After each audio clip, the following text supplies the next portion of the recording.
What did Donald Trump do in office on January 30th, 2025? January 30th, 2025 was a day of tragedy, political firestorms, and fragile international diplomacy. The most devastating event was a mid-air collision over Washington, D.C. between an American Airlines regional jet and a U.S. Army Black Hawk helicopter, marking the deadliest U.S. aviation disaster since 2001. There were no survivors. The jet, carrying 64 passengers from Wichita, Kansas, and the Black Hawk with 3 soldiers aboard, collided in what experts say was an otherwise controlled airspace.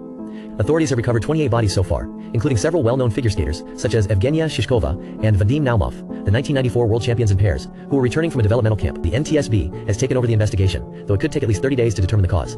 Meanwhile, Trump wasted no time making it political, blaming Democratic aviation policies without evidence, and even suggesting DEI initiatives played a role, an accusation that has sparked outrage. While the nation mourned, Trump's cabinet nominees faced a brutal Senate grilling. Robert F. Kennedy Jr., his pick for Health and Human Services Secretary, was cornered on his vaccine skepticism, with even Republican Senator Bill Cassidy admitting he was struggling with the nomination. Kash Patel, up for FBI director, had to clarify his stance on political retribution and Trump's pardoning of January 6 rioters, surprisingly distancing himself from those decisions. Tulsi Gabbard, nominated for Director of National Intelligence, faced relentless questioning on her ties to Russia and her support for NSA whistleblower Edward Snowden. Even Republicans appeared hesitant, making this one of the most contentious confirmation hearings of Trump's presidency. Meanwhile, in the Middle East, 8 hostages, 3 Israeli and 5 Thai nationals, were released from Gaza as part of a ceasefire and prisoner exchange, though chaos ensued when Israeli authorities initially delayed the release of 110 Palestinian prisoners, citing disorderly scenes at the handover. The ceasefire agreement, now in its first phase, is set to free 33 Israeli hostages in exchange for 2,000 Palestinian prisoners. But tensions remain high after Israel confirmed that 8 of the remaining hostages scheduled for release are already dead. A tragic air disaster, a brutal confirmation battle, and an uneasy truce.